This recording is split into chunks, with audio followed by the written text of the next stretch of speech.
నమస్కారం. మనం ఇంతకుముందు తెలుసుకున్నాం. లోపలికి ఏదైనా బ్రెయిన్‌లోకి ఇన్ఫర్మేషన్ వచ్చిందంటే అది 4 భాగాలుగా విడిపోతుంది. ఐ, ఈ, ఎస్, ఎం అనే సెంటర్‌లకి వెళ్తుంది. ఐ ఏమో నాలెడ్జ్‌కి సంబంధించింది, అంటే తెలివితేటలకి సంబంధించింది. రేషనల్ రిఫ్లెక్షన్స్ కమాండ్స్ ఇచ్చేది, ప్రతిబింబిస్తుందన్నమాట. అంటే నీ యొక్క పూర్తి ఖచ్చితత్వాన్ని, తెలివితనాన్ని ప్రతిబింబించే నిర్ణయాలకు సంబంధించిందనమాట, ఇన్ఫర్మేషన్కి సంబంధించిందనమాట. ఈ ఏమో ఎమోషన్స్ సంబంధించింది. ఈ ఎమోషన్ సంబంధించిందంటూ ఇది 99.99% ఎలా ఉంటాయంటే ఇప్పుడు తీసుకున్న నిర్ణయాలకి ఫ్యూచర్లో బాధపడే సంభావ్యత ఎక్కువగా ఉంటుంది. కొన్ని మోమెంటరీగా ప్లెజెంట్గా అనిపించవచ్చు. మోమెంటరీగా అంటే ఇమీడియట్గా నీకు ప్లెజెంట్ కనబడుతుంటుంది. కానీ ప్రొలాంగ్డ్లో లైఫ్, ఓవరాల్ లైఫ్లో తీసుకుంటే చివరికి బాధకు కూడా అదే కారణం అవుతుంది. సపోజ్ ఒకళ్ళు బాగా ప్రేమించడం తప్పు కాదు. ప్రేమ అనేది ఒక రకమైన ఉద్వేగం, ఎమోషన్. ప్రేమించిన కొద్దీ ఎదుర్కొన్న వాడి నుండి ఎక్కువ ఎక్స్పెక్ట్ చేస్తావు. నీ ఎక్స్పెక్టేషన్ ఎంత ఉంటుందంటే ఎదుర్కొంటే దేవుడే ఉన్నా సరే వాడు కూడా తీర్చలేడు. సో ఆటోమేటిక్గా నీకు ఫైనల్గా ఏమవుతుంది? సఫరింగే మిగులుతుంది. సో ఇనిషియల్గా కొన్నింటిలో కనపడదు, కానీ అల్టిమేట్గా ఈ సెంటర్ నుండి ఏమొచ్చినా అది +E అవని -E అవని చివరికి చేరేది మటుకు సఫరింగే. -E అయితే వెంటనే సఫరింగ్ వస్తుంది, అదే +E అయితే కొంచెం టైం తీసుకొని వస్తుంది, అంతే తేడా. అదే ఎస్ పార్ట్కి వచ్చేప్పటికి సెన్సో వైటాలిటీ అంటే బాగా శక్తి ఉన్నదన్నమాట. ఇది లోపల నుండి తన్నుకు వస్తుంది, నీ చేతిలో ఉన్నట్టు ఉండదు, అసలు ఎవరో నిన్ను నడిపిస్తున్నట్టుగా ఉంటుంది.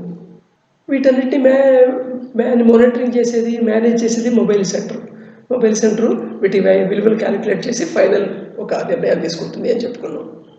బొమ్మల్లో కూడా చూసారా, ఐ కంటే ఈ పద్ధతి, ఈ కంటే ఎస్ పద్ధతి వేశాను అంటే వాటి ఇంటెన్సిటీస్ తెలుస్తాయని. వీళ్ళిద్దరిలో ఎవరు కరెక్టు? కొంచెం వీడియోని పాజ్ చేసి ఆలోచించి చెప్పండి. ఇద్దరూ రైటే, అంతేనా? ఇంకా దీని గురించి ఆలోచించాలి సార్. వీడి దృష్టిలో ఇది కరెక్టు, వాడి దృష్టిలో అది కరెక్టు. సో ఇద్దరు కరెక్టే,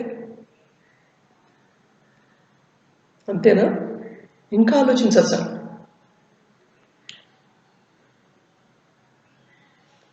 అసలు ఆ సింబల్ ఏమిటి? 6 9? ఇలా తిప్పితే 6, అలా తిప్పితే 9. దీంట్లో పెద్ద ఆలోచించేది ఏముంది? ఉంది. కొంత పరిమాణానికి, కొంత క్వాంటిటీకి రిప్రజెంట్ చేసేట్టుగా ఒక సింబల్ని నువ్వే తయారు చేసుకున్నావు. ఈ సింబల్ అదే భాష తయారవటంలో తయారైంది. ప్రతిదీ ఒక సింబల్ రూపంలో తయారు చేసాం. ఇప్పుడు ఏ అనేది ఏమిటి? ఏ అనే సౌండ్కి సింబల్ అనమాట. ఎక్స్ అంటే ఎక్స్ అనే సౌండ్కి సింబల్ అనమాట. అలాగా ఒక క్వాంటిటీకి ఇలా రాస్తే 6 క్వాంటిటీకి ఈక్వల్, ఇలా రాస్తే ఈ క్వాంటిటీకి ఈక్వల్ అని 6 9 అనే క్వాంటిటీలో పొజిషన్స్ చెప్పేటికి సింబల్ అది. So it is a symbol. ప్రతివాడు ఈ సింబల్కి ఒక మీనింగ్ అటాచ్ చేసి అంతకుముందు నేర్చుకున్నాడు. సో ఈ సింబల్కి ఇలా మీనింగ్ నేర్చి ఉన్నాడు కాబట్టి ఇదే ఖచ్చితంగా ఈ సింబల్ కనబడింది కాబట్టి దీని అర్థం ఇదే అని ఇద్దరి మైండ్లోనూ ఆల్రెడీ మెమరీలో నిక్షిప్తమై ఉంది. సో ఆ మెమరీలో దాన్ని కంపేర్ చేసుకొని వాడు బలా అది అనుకున్నాడు. ఇక్కడ దాకా సమస్య లేదు. అసలు సమస్య ఎక్కడ వస్తుందంటే ఇద్దరి మధ్య ఇంటరాక్షన్ అయినప్పుడు. ఇది 6 అండి అని మొదటివాడు అన్నాడు అనుకో, కాదు 9 అని రెండోవాడు ఉంటాడు. ఇక్కడ 6 9 వాడికి 9లా కనబడింది, నాకు 6లా ఉంది అనే వాస్తవం కంటే వాడు ముందు చెప్పిన కాదు 9 అన్నాడు కదా. సో ఆ కాదు అనేది ముందు ప్రాసెస్ అవుతుంది మైండ్లో. సో కాదు అంటే ఏంటి? నీ అభిప్రాయానికి వ్యతిరేకంగా చెప్పాడు అంటే నీకు ఒక ఎమోషన్ కలుగుతుంది, ఉద్వేగం. అంటే ఈ మాత్రం చెప్పాడు కదా అని చెప్పి లాగలంపకే కొట్టావు, ఈ విషయంలో కొట్టావు, వేరే విషయంలో కొడతావు. సో కాదు తర్వాత విషయం మ్యాటర్లోకి వెళ్ళదు. సో కాదు ఏం చేస్తుంది? దాంట్లో మేజర్ పోర్షను ఇది సింబలు, ఐ సెంటర్ చెప్తోంది. ఈ కాదన్నాడు, చెక్ దాంట్లోకి వెళ్ళిపోయింది. దీంట్లో సెన్సిటివిటీ కొంచెం తక్కువ ఉండొచ్చు ఆఫ్ కోర్స్, ఎందుకంటే ఈ మ్యాటర్లో సెన్సిటివిటీ అనేది ఈ యాంగిల్ నాకు కనబడట్లేదు, ఏమో కనబడచ్చు కొంతమందికి. 6 అనగానే సెక్స్ గుర్తులో వచ్చింది అనుకోండి, అంటే సెన్సిటివిటీ ఇన్ఫర్మేషన్ అనమాట, అది అంతకంటే ఏం లేదు. సో ఇద్దరు మొబైలిటీ సెంటర్లో రకరకాల క్యాలిక్యులేషన్స్ జరుగుతాయి. ఆటోమేటిక్గా అది కాదంటే ఏమిటి, అది ఖచ్చితంగా 9 అని వీడు అంటాడు, అది ఖచ్చితంగా 6 అంటాడు. ఇద్దరు దెబ్బ ఆడుకుంటారు. సరే, కాంప్రమైజేషన్కి వచ్చి నీకు ఇలా కనబడింది, నాకు ఇలా కనబడింది అనుకున్నారు. సో నీ పర్సెప్షన్ ఇది, నా పర్సెప్షన్ ఇది. ఇంకా చెప్పాలంటే నీ బిలీఫ్ ఇది, నా బిలీఫ్ ఇది. ఎందుకంటే ఇలా సింబల్ ఉందంటే ఇంత క్వాంటిటీకి రిప్రజెంట్ చేస్తుంది అని నువ్వు ఆల్రెడీ చిన్నప్పుడు నేర్చుకున్నావు. ఆ నేర్చుకుంది నీ జ్ఞాపకంలో నిక్షిప్తమై ఉంది ఆ ఇన్ఫర్మేషన్. కాబట్టి ఇది నీకు రియాలిటీ, నీ పర్సెప్షన్, అంతే కదా. అయితే ఇప్పుడు చెప్పండి, ఇప్పుడు అక్కడ 6 ఉందా 9 ఉందా? కొన్ని గీతలు ఉన్నాయా? కొన్ని గీతలు ఏదో ఒక క్రమ పద్ధతిలో పెట్టున్నాయి. అవి క్రమ పద్ధతిలో లేకపోయినా క్రమ పద్ధతిలో నువ్వు ఊహించుకునే శక్తి నీకు ఉంది. ఆ విషయం గుర్తుంచుకోవాలి. సరే, ప్రస్తుతానికి అవి క్రమ పద్ధతిలో పెట్టున్నాయి. సో వీడు 6 అని వాదిస్తున్నాడు, వాడు 9 అని వాదిస్తున్నాడు. ఇప్పుడు వాస్తవం ఏమిటి? అక్కడ 6 లేదు, కానీ నువ్వు 6 నువ్వు ఏర్పరచుకున్నావు. సో నీ పర్సెప్షన్లో నీ బయాస్ అనమాట, అంటే ఉన్నట్టుగా గ్రహించకుండా నీకున్న ఇన్ఫర్మేషన్తో, నీ లోపల ఉండే ఇన్ఫర్మేషన్తో నువ్వు ఒక కంక్లూజన్కి వచ్చావు, ఇది అని. అలాగే ఎదుర్కొనేవాడు కూడా అలాగే వచ్చాడు. ఇప్పుడు ఇద్దరిలో ఎవరు రైటు? వాస్తవం అక్కడ విడి చిన్న ముక్కలు ఉన్నాయి, అంతే. సింబల్ నువ్వు తయారు చేసుకున్నావు, వాడి సింబల్ వాడు తయారు చేసుకున్నాడు, నీ సింబల్ నువ్వు తయారు చేసుకున్నావు. యాక్చువల్గా వాస్తవ పరిస్థితి ఇది, ఇందాకటి పరిస్థితి కాదు. స్పష్టంగా అక్కడ 6 కనబడుతోంది, 9 కనబడుతోంది, వాస్తవ పరిస్థితి కాదు. కానీ అలాంటి వాస్తవ పరిస్థితి ఉన్నా సరే గొడవే జరుగుతుంది. ఎందుకని? అక్కడ నీ ఆర్గ్యుమెంట్ని ప్రజెంట్ చేయడంలో ఎదుర్కొన్న వాడి ఈ సెంటర్ని టచ్ చేశావు. సో ఇంక వాస్తవానికి ఛాన్స్ లేదు. రెండో, ఇప్పుడు ఇది అంటూ తీసుకుంటే ఇద్దరు తప్పే. ఇందాక ఇద్దరు కరెక్టే అన్నావు కదా, ఇప్పుడు ఇద్దరు తప్పే. ఎందుకని ఇద్దరు తప్పే? వాడు 6 అనేది వీడు మెమరీలో కంక్లూషను, 9 అనేది వాడికి మెమరీలో కంక్లూషను. నిజానికి ఇక్కడ వాస్తవంగా ఉన్నది ముక్కలే కదా. ఇక్కడ ముక్కలు 6 లాగా అమర్చి ఉన్నాయి కాబట్టి వీడు 6 అనుకున్నాడు. వాడు తప్పు కాదు అని అనుకోవద్దు. అలాగే ఇక్కడ ముక్కలు వీడికి 9 లాగా అమర్చి ఉన్నాయి కాబట్టి వాడు 9 అనుకున్నాడు. వాడు ఇంకొంచెం ఎక్స్ట్రీమ్కి వెళ్ళచ్చు మనం. నువ్వు ఇంకా ముక్కల్ని ఇంకా చిన్న ముక్కలు చేసుకుంటూ వెళ్తే, వాటి మధ్య దూరం పెంచుకుంటూ పోతే, అయినా సరే చూడటానికి అది 6లా కనబడకపోయినా నీకు 6లానే కనబడుతుంది. సో మనకు ఎంత క్రియేటివ్ పవర్ ఉంటుందంటే, మొత్తం మీద నీకు తెలిసిన వాటితో అర్థం కాని విషయాన్ని కూడా అర్థం చేసేసుకోవడానికి ప్రయత్నం చేసి అర్థం చేసుకున్నా అనుకుంటాం. ప్రయత్నం చేయడం తప్పు కాదు, కానీ అర్థం చేసేసాను అనుకుంటాం. తర్వాత దాంతో ఐడెంటిఫై అయిపోతావు. ఐడెంటిఫై ఎప్పుడైపోతావు? నువ్వు చెప్పిన ఆన్సర్ కరెక్టు అని దాంతో ఐడెంటిఫై అవుతావు. ఎప్పుడైతే ఐడెంటిఫై అయ్యావో ఎదుర్కొన్న వాటితో ఆర్గ్యుమెంట్ మొదలవుతుంది. సో ఆర్గ్యుమెంట్ కంటిన్యూ అయిపోతుంటుంది. చివరికి ఆర్గ్యుమెంట్ ఇక్కడ ఆగిపోతుంది అనుకుంటున్నారా? ఆగదు. ఈ ఆర్గ్యుమెంట్ మ్యాటర్ అంతా మెమరీలోకి వెళ్ళిపోతుంది, మెమరీలోకి వెళ్తుంది. మరి మెమరీలో ఏమవుతుంది చూద్దాం. ఇది చూడండి, గజిబిజిగా అనిపిస్తుందేమో, కానీ నేను చెప్తుంటాను, జాగ్రత్తగా అర్థం చేసుకోండి. ఎస్ఎం అని రాసాం కదా, అంటే అది సెన్సరీ మెమరీ అన్నమాట. అంటే సెన్సెస్లోంచి కళ్ళు, ముక్కు, చెవు, టచ్, ఇలా ఏవైతే మన పంచేంద్రియాలు ఉన్నాయో ఆ పంచేంద్రియాలు నుంచి లోపలికి వచ్చిన ఇన్ఫర్మేషన్ సెన్సరీ మెమరీలో ఫస్ట్ చేరుతుంది.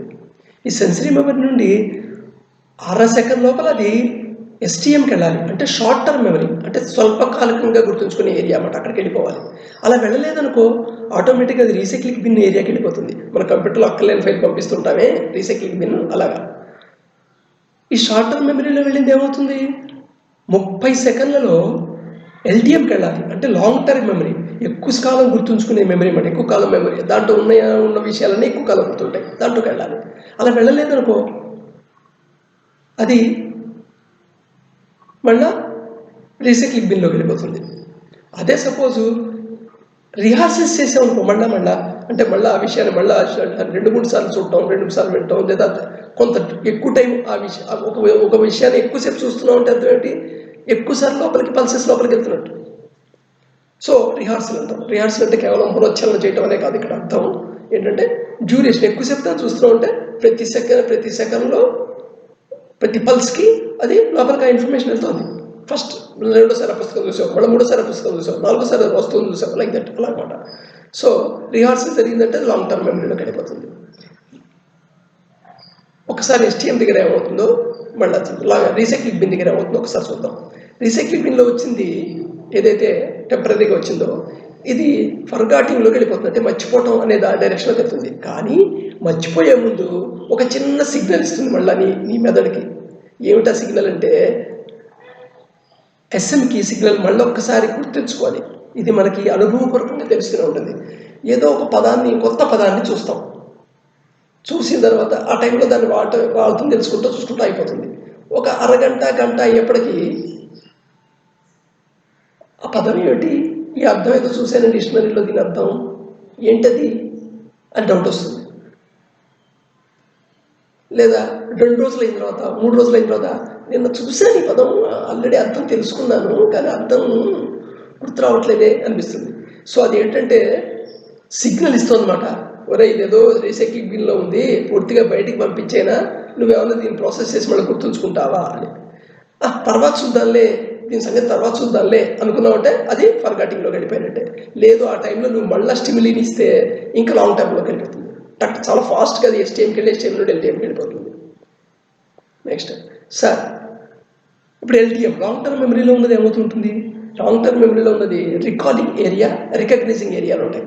సో రీకాలింగ్ ఏరియా దగ్గరలో ఉన్నది ఏమిటంటే నువ్వు యాజ్ ఇట్ ఈస్గా మళ్ళీ ప్రొడ్యూస్ చేయగలవు, మళ్ళీ యాజ్ ఇట్ ఈస్గా రాయగలవు ఉన్నట్టుగా. బట్ రీకాల్లో ఉన్నది ఏమవుతుంటుందంటే క్రమక్రమంగా తగ్గిపోతుంటుంది. రీకాల్లో ఉన్నది కూడా ఫేడ్ అవుతుంటుంది. ఎక్కడికి వెళ్ళిపోతుందంటే రికగ్నైజ్కి షిఫ్ట్ అయిపోతుంటుంది. అసలు ఎస్టీఎంలో ఉన్నదేమో టైం అవుతున్న కొద్దీ తగ్గిపోతూ ఉంటుంది. Even 1 day గడిచేప్పటికీ almost all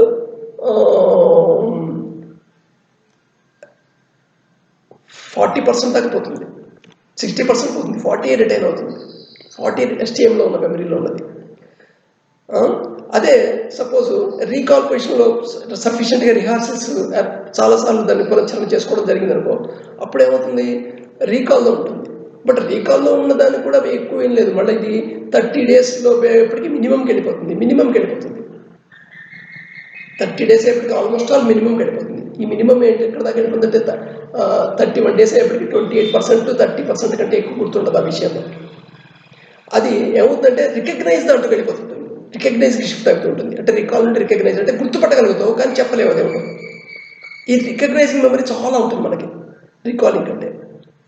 so ఇది ప్రాసెస్ అన్నమాట జరిగింది. ఇలా ఏదైతే రికగ్నైజింగ్ మెమరీలో ఉండిపోయిందో చాలా మ్యాటరు, ఆ మ్యాటర్తోనే నీ యాటిట్యూడ్స్ నీకు తెలియదు ఏర్పడుతున్నాయని. అందుకని రీకాల్లోంచి ఏర్పడితే నీకు తెలిసిపోతుంది నీ ప్రవర్తనలు ఎలా ఏర్పడుతున్నాయని. బట్ దీంట్లో వచ్చి రికగ్నైజ్ అయిన పార్ట్లోంచి నీ యాటిట్యూడ్స్, టెండెన్సీస్, ఇంక్లినేషన్స్, నీ అలవాట్లు, నీ ఆలోచన పద్ధతులు,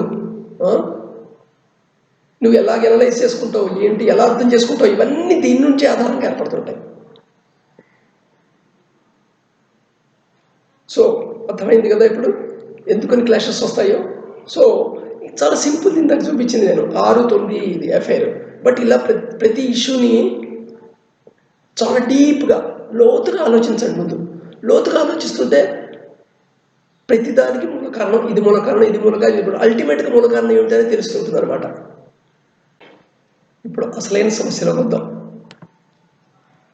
why you are this that not wish to be.